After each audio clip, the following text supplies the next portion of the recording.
কলকাতা হাইকোর্টে এবার অস্বস্তিতে পড়লেন রাজ্যের দুই প্রাক্তন মন্ত্রী অরূপ বিশ্বাস এবং সুজিত বসু। রক্ষা কবচ চেয়ে আবেদন করেছিলেন, কিন্তু আগাম দ্রুত শুনানির যে আর্জি তারা করেছিলেন তাকে কিন্তু কলকাতা হাইকোর্ট মান্যতা দিল না। দুজনের ক্ষেত্রে কথা বলবো, সৌভিক মজুমদার আরো বিস্তারিত জানাবেন। সৌভিক, কলকাতা হাইকোর্টের তরফ থেকে কি জানা যাচ্ছে? দেখো, প্রথমত রাজ্যের প্রাক্তন মন্ত্রী অরূপ বিশ্বাস তিনি কলকাতা হাইকোর্টে এসেছেন রক্ষা কবচ চেয়ে। তার কারণ জানো যে আজকেই তার হাজিরার কথা রয়েছে বিধাননগরে, ফলে সেই মর্মে তিনি কলকাতা হাইকোর্টে এসেছেন এবং তার আবেদন যে তাকে কলকাতা হাইকোর্ট রক্ষা কবচ দিক এবং দ্রুততার সঙ্গে এই মামলা আগামীকালই শুনানির জন্য গ্রহণ করা হোক। কিন্তু মাননীয় বিচারপতি সৌগত ভট্টাচার্য তিনি আইনজীবীদের এই আবেদন পত্রপাঠ খারিজ করে দিয়েছেন এবং তিনি বলেছেন যে এই ধরনের মামলাকে গুরুত্ব দিয়ে দেখলে সেক্ষেত্রে কলকাতা হাইকোর্টে এই ধরনের মামলা প্রচুর সংখ্যক আসতে থাকবে এবং এই মামলা কিসেই গোটা দিনটা কার্যত কেটে যাবে। অন্যান্য যে গুরুত্বপূর্ণ মামলাগুলো রয়েছে সেইগুলোর বিচার প্রক্রিয়া হয়তো শুরু করাই সম্ভব হবে না। ফলে তিনি অরূপ বিশ্বাসের আইনজীবীদের পরামর্শ দিয়েছেন যে তিনি যদি গ্রেফতারির আশঙ্কা করেন সেক্ষেত্রে তিনি আগাম জামিনের আবেদন করতে পারেন, কিন্তু আজকে অথবা আগামীকাল দ্রুত শুনানি করতে হবে। এই ধরনের কোনো গ্রহণযোগ্য কারণ তিনি এই মুহূর্তে দেখতে পাচ্ছেন না।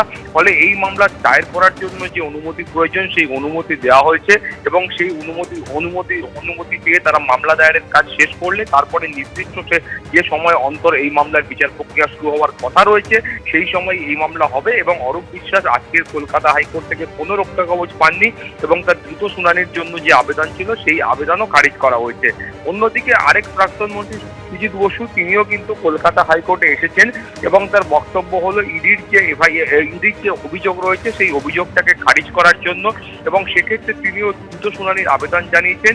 কিন্তু একইভাবে মাননীয় বিচারপতি কৃষ্ণা রাও তিনিও বলেছেন যে এই মামলা দ্রুততার সঙ্গে বিচার প্রক্রিয়া শুরু করতে হবে, সেই রকম গ্রহণযোগ্য কোনো কারণ তিনি একইভাবে দেখতে পাচ্ছেন না এবং তিনি বলেছেন যে তিনি প্রয়োজন মনে করলে, অর্থাৎ সুজিত বসু তিনি প্রয়োজন মনে করলে জামিনের জন্য আবেদন করতে পারেন, কিন্তু আপাততভাবে আজকে অথবা আগামীকাল এই মামলা শুনতে হবে বা দ্রুততার সঙ্গে এই মামলা শুনতে হবে, এই ধরনের কোনো গ্রহণযোগ্য কারণ তিনি দেখতে পাচ্ছেন না। ফলে বুঝতে পারছো যে কলকাতা হাইকোর্টের রাজ্যের দুই প্রাক্তন মন্ত্রী তারা কিন্তু একই ধরনের অস্বস্তিতে দ্রুত শুনানির জন্য যে আবেদন ছিল সেই আবেদন কলকাতা হাইকোর্ট খারিজ করে দিয়েছে। একেবারে সৌভিক, ধন্যবাদ। অরূপ বিশ্বাস এবং সুজিত বসু তাদের এই দ্রুত শুনানির আর্জি যা আজকে কলকাতা হাইকোর্ট খারিজ করলো, গত সপ্তাহে দেখা গিয়েছিল ঠিক একই ধরনের আর্জি অভিষেক বন্দ্যোপাধ্যায় করেছিলেন, তাও কিন্তু কলকাতা হাইকোর্ট খারিজ করে দিয়েছিল এবং বিধানসভার সই জালিয়াতি কাণ্ডে সেই মামলার শুনানি একেবারে ক্রম অনুযায়ী হবে, যা কিন্তু আগামী পরশু আদালত কিন্তু স্পষ্ট করেছিল।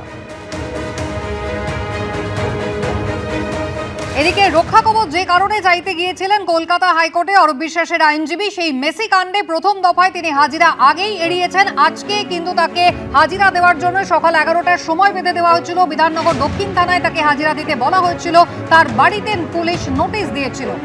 দ্বিতীয় নোটিশেও প্রাক্তন ক্রীড়ামন্ত্রী যদি না আসেন সেক্ষেত্রে কড়া পদক্ষেপের ভাবনা, এমনটাই পুলিশ সূত্রে জানা যাচ্ছে।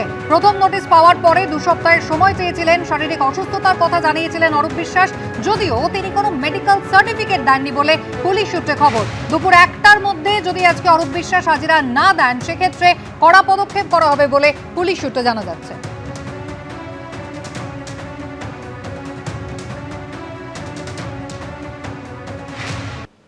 তৃণমূলের সংসদীয় দলে ভাঙনের সম্ভাবনায় কার্যত শিলমোহর দিলেন দলের বর্ষিয়ান তৃণমূল সাংসদ সুখেন্দু শেখর রায়। বললেন, ভাঙন যখন শুরু হয় সেই ভাঙনটা সর্বগ্রাসী হয়। শ্রমিক ভট্টাচার্য এদিন বলেন, যারা ডিজে বাজাবেন বলেছিলেন তারা বাঁশি বাজাচ্ছেন, তাও আবার করুণ সুরে। যখন ধোঁয়া ওঠে আগুন তো নিশ্চয়ই আছে। ভাঙন যখন শুরু হয় সেই ভাঙনটা সর্বগ্রাসী হয়। আগুন যখন লাগে আগুনটা সর্বগ্রাসী হয়। দলেরই বিদ্রোহের আগুনে ঝাড়খাড় তৃণমূলের ঘর। বিধানসভা, পুরসভা, জেলা পরিষদের পর এবার সংসদেও তৃণমূলের ভাঙন স্রেফ সময়ের অপেক্ষা। ইন্ডি জোটের বৈঠকে যোগ দিতে রবিবার দিল্লি গেলেন মমতা বন্দ্যোপাধ্যায়, আর সেদিনই তৃণমূলের সংসদীয় দলে ভাঙনের সম্ভাবনায় কার্যত শিলমোহর দিলেন দলের বর্ষিয়ান সাংসদ সুখেন্দু শেখর রায়। ভাঙনের টের পাওয়ার আগে সেতু বাঁধতে হয়, বোল্ডার ফেলতে হয়, আগুন লাগার আগেই প্রতিষেধক ব্যবস্থা নিতে হয়। যারা পারে না তারা পুড়ে মরে, যারা পারে না তারা ডুবে মরে। मैं वापस आ रहा है। अरे जो गद्दार है उसको गद्दारी करने दो, जो अच्छा है निकल जाए। कुछ नहीं होने वाला। मैं खड़ा हूँ दीदी के साथ और सदैव रहूंगा। জল্পনা বাড়িয়েছেন তৃণমূল সাংসদ সৌগত রায়। বিজেপির থেকেও একটা অপারেশন লোটাস চালানো হচ্ছে এমপি ভাঙিয়ে নেবার, সেটা দেখা যাক। আমি দিল্লি এয়ারপোর্টে দেখলুম যে কাকলি ঘোষ দস্তিদার আর সুখেন্দু শেখর রায় দিল্লিতেই পৌঁছলেন আমার সামনেই। লোকসভা ও রাজ্যসভা মিলিয়ে তৃণমূলের বর্তমান সাংসদ সংখ্যা 41। সূত্রের খবর, লোকসভায় 28 জন সাংসদের মধ্যে 24 জনই মমতা বন্দ্যোপাধ্যায়ের পাশে নেই। অন্তত 20 জন বিদ্রোহের জন্য একেবারে প্রস্তুত। শুধুমাত্র 4 জন মমতা বন্দ্যোপাধ্যায়ের দিকে থাকছেন বলে সূত্রের খবর। এরা হলেন কল্যাণ বন্দ্যোপাধ্যায়, সুদীপ বন্দ্যোপাধ্যায়, মালা রায় ও অভিষেক বন্দ্যোপাধ্যায়, যার বিরুদ্ধে বিদ্রোহীদের অধিকাংশের ক্ষোভ। তৃণমূল কংগ্রেস তাদের নিজের কারণেই ভেঙে যাচ্ছে।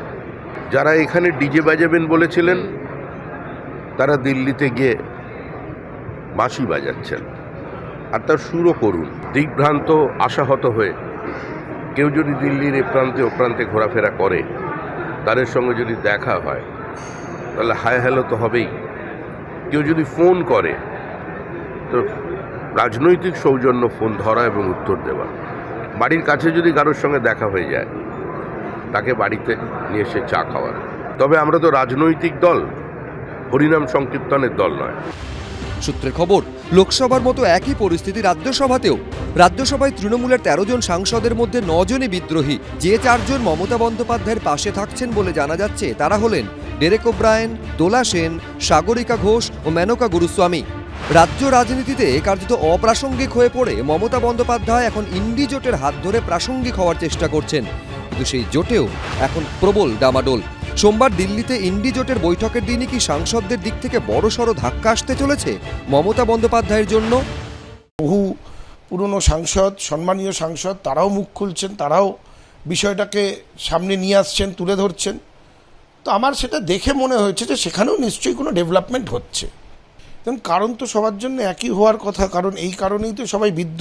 আশঙ্কা করাটা তো অমূলক নয় যে এরকম ঘটনা লোকসভা বা রাজ্যসভা ঘটতে পারে, এটা ভাবাটা অমূলক নয়। কারণ এখানে যেহেতু এটা হতে পেরেছে, এবার তারা হয়তো তাদের মতো কি চিন্তা ভাবনা করছে। বিধায়কদের তো মন খারাপ হয়েছে, সেই জন্য তারা বিধায়করা আলাদা দল তৈরি করেছে। তবে সাংসদদেরও মন খারাপ হওয়ার, বিধায়কদের হলে সাংসদদেরও হবে, এটাই আশা করা যায়।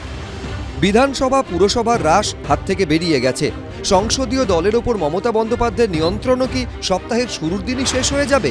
অপেক্ষা সেটাই দেখার। সত্যজিৎ বৈদ্য, শিবাশিস মৌলিক, অনির্বাণ বিশ্বাস, এবিপি আনন্দ। এবিপি আনন্দ, এগিয়ে থাকে, এগিয়ে রাখে।